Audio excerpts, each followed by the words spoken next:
কি একটা অবস্থা কি বলবো, এখানে রাস্তাঘাটে যে একটা অবস্থা, এই যে মনে হচ্ছে যে এখানে পানি নদীর মতো লাগতেছে। এই যে এখান দিয়ে একটা গাড়ি জোরে গেলে এই এটা একটা হোটেলের ভিতরে পানি চলে আসতেছে।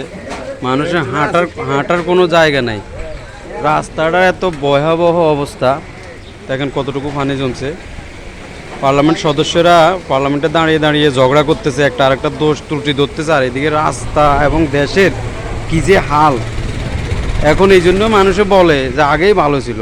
আমি বলবো ওবায়দুল কাদের সড়ক পরিবহন মন্ত্রী, সে অনেক ভালো ছিল, সে রাস্তাগুলো অন্তত ঠিক করছে সারা বাংলাদেশে।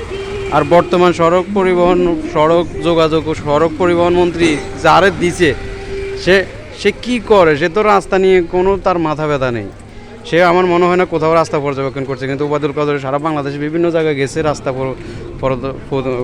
প্রদর্শন করছে, দেখছে, এবং কি রাস্তাগুলো খুব ডিজাইন, যে রাস্তা বাড়ানো, ফোর লেন করা বিভিন্ন জায়গায়, মানে যতটুকু দরকার। এমন কিছু জায়গা আছে যেগুলো ফোর লেন আরও 5 বছর পরে লাগবে, তাও সে করে দিছে। তাহলে এরকম একজন যোগ্য সড়ক ও পরিবহন মন্ত্রী আমাদের দরকার। আর পার্লামেন্টের সদস্যদেরকে তারা যে ঝগড়া করে পার্লামেন্টে দাঁড়িয়ে দাঁড়িয়ে একজন আরেকজনের দোষ ধরে, এটা নিয়ে এখন সারা বাংলাদেশে সমালোচনা হচ্ছে।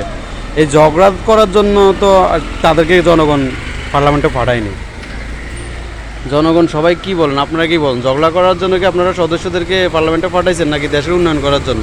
আজকে প্রশাসনিক ঠিক নাই, দেশের কাঠামো ঠিক নেই, রাস্তাঘাট ঠিক নেই, পুলিশ প্রশাসন ঘুষ খাচ্ছে, চুরি ডাকাতি চাঁদাবাজি হচ্ছে, কিন্তু তারা এগুলো নিয়ে কেউ কথা বলে না।